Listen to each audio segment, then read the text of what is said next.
Hello there and welcome to this special program on Japan. For decades, Kenyans have known the Asian giant for its advanced technology as well as the vibrant motor vehicle industry. What they may not know, however, is that citizens here face challenges more or less similar to those faced by Africans. In this program, we bring you the story of a multimillionaire tomato farmer as well as the story of Japanese wedding culture and later a Kenyan working, married and living in Japan. Welcome to the story of Japan in Kenyan eyes.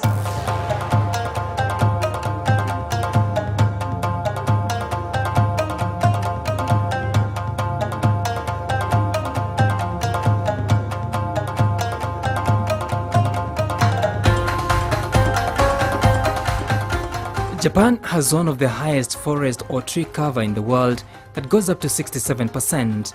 Kenya is still struggling to meet her 10% target, currently standing at about 7%.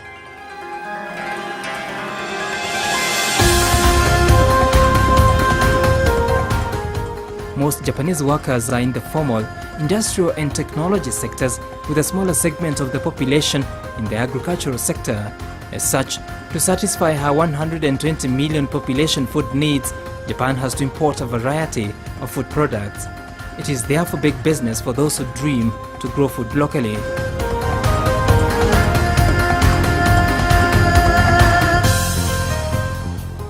Now, this is Hokotashi in Ibaraki Prefecture. That is to mean Hokota City in Ibaraki District. It's about 100 kilometers away from Tokyo, the capital city of Japan. And you're here to see how the farming is being carried out. We will be meeting Mr. Ken Ito, one of the farmers, whom we are told has invested at least 100 million shillings, or rather, that is 100 million Japanese yen to get into his investment. Come with me. Konnichiwa.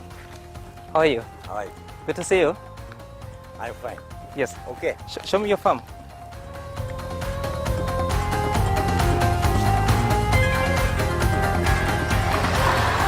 Dozo. So this is it. Take this side. Okay.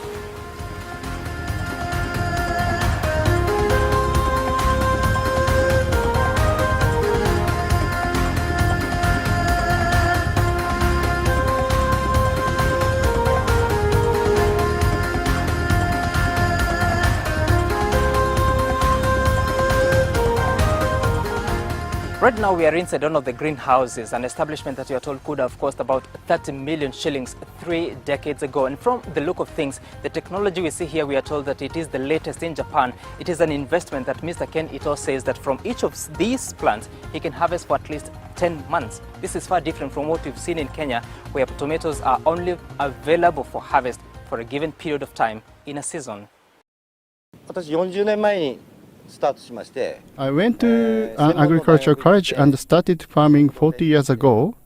At that time, the technology was not advanced as it is now. Japan land is limited, and I took that into consideration. I started focusing on how I could produce more quality and quantity so that I can make more money from the small piece of land. This is why I implemented the new technology of farming tomatoes.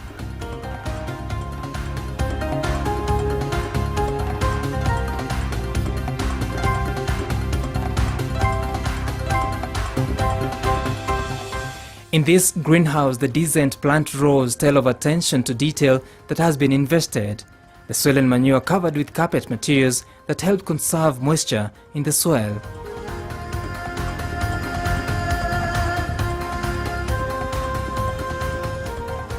One of the special aspects about Ken Ito's farm is that he's producing his own source of fertilizer. Unlike in Kenya where we get to engage in commercial fertilizer, for Mr. Ito, he's using the remains from the forest. These are forest leaves as well as the rice husks. He has put them here, and he tells us that it takes about 2 years for it to decompose and become ready for use in the farm. This fertilizer does not have animal waste. It's very clean and you can eat it.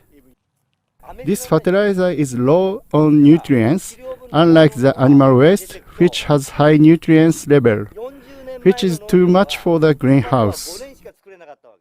one more thing that you have seen that is very unique is that instead of using the commercial sprays, the chemicals that are used to get rid of diseases and also to protect tomatoes from pests, he is producing his own kind of solution that you've seen him spraying the tomatoes inside there. This is sourced from the natural occurring substances, some of them that you can eat, and that is why it becomes so easy to even just pluck or pick a tomato from the farm and eat it directly without having to clean it.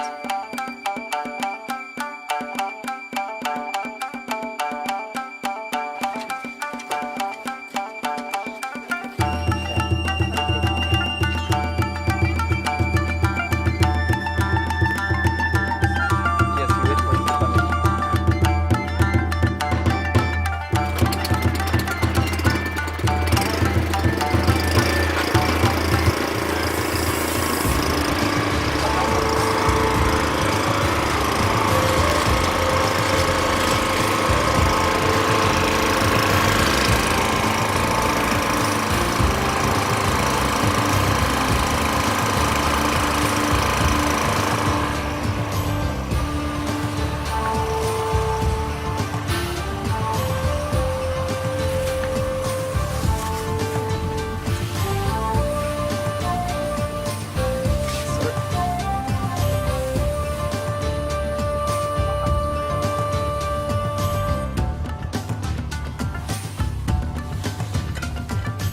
From his farming, he is able to raise revenues of up to 60 million shillings a year, the running costs estimated at 30 million, while his salary stands at 10 million shillings from the farm, a value we are told is more than decent in Japanese economy.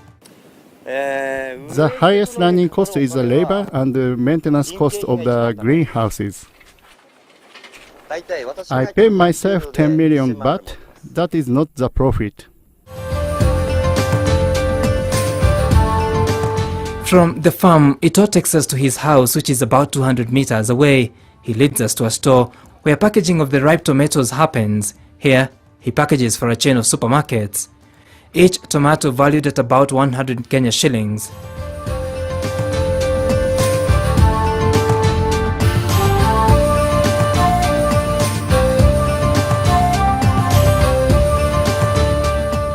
Ito's passion for tomato farming is more exemplified by his rich tomato menu. His wife takes us through different menus of tomato, including these which they call tomato tempura, slices of the vegetable immersed in wheat flour and later deep fried.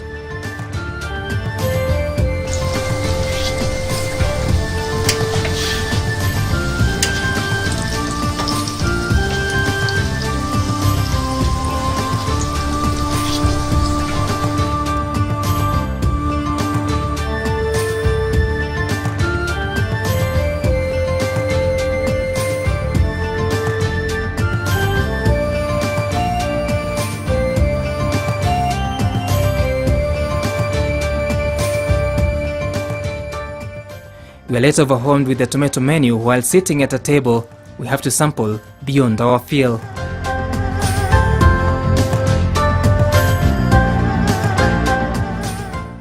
Ito, now aged 58, hopes to hand over the farming business in 7 years' time to his eldest son, who is now 28. 私の息子です。 My son, he's his son. Oh, amazing. Hi, how are you? I'm fine. Ryo, nice to meet you. Nice to meet you as well. My name is Sam. Sam です。 You're My name is Ryoma. Yuma. Ryoma. Ryoma. Dioma. Ryoma. Amazing. Your name is so similar to what we have in Kenya, Juma, but yours is Dioma. ケニアにジュマっていう名前があるんですけど、それとすごく長いが似てますね。美味しいんだけど、龍馬。 So, how is farming here? 農業どうですかって。農業楽しいですよ。 It's fun. Okay. So, Mike? He's also training a group of young men interested in venturing into large-scale farming, all of them university graduates in agriculture. 多分今農業で I have trained over 30 farmers. Currently, I have 2. The training period is 2 years, and after the training, they start their own tomato farming, and they are doing it well.